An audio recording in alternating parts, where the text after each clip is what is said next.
In a community like ours, with a strong emphasis on the family, one of our temptations is to become insular. By insular, I mean that either in our own families themselves or in our own circle of friends, we can become primarily inward-facing, neglecting outreach to others.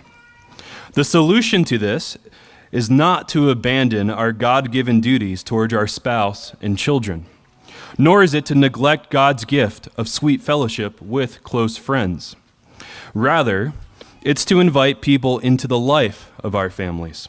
It's to practice hospitality, a missional hospitality directed towards those you don't know well that much, or whether they are a new family in our church or your unbelieving neighbors.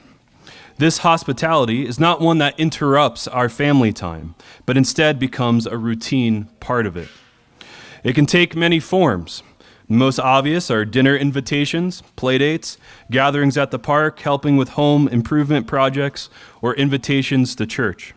Just consider what you are doing now in the regular rhythm of life, and then make space for a few extra to tag along.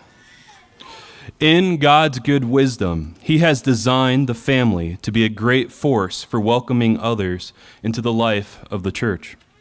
And in a God-honoring household, one that is full of joy and well-ordered, the light of the gospel shines very bright. This is especially true in a dark culture where the destructive consequences of sin are most keenly felt in the home and in families. So care for your families. They are priority number one. They're not to be neglected for the sake of ministry, nor are they simply a tool for ministry. They are your primary focus. Don't just meet the needs of your spouse and children, but pour yourself out for them. And then let that love and generosity overflow as you bring others into your joy in Christ. And as you labor in this way, remember God's generous hospitality towards you, that while you were yet a stranger, He warmly welcomed you in and seated you at His table. And now you have the privilege to imitate your great God.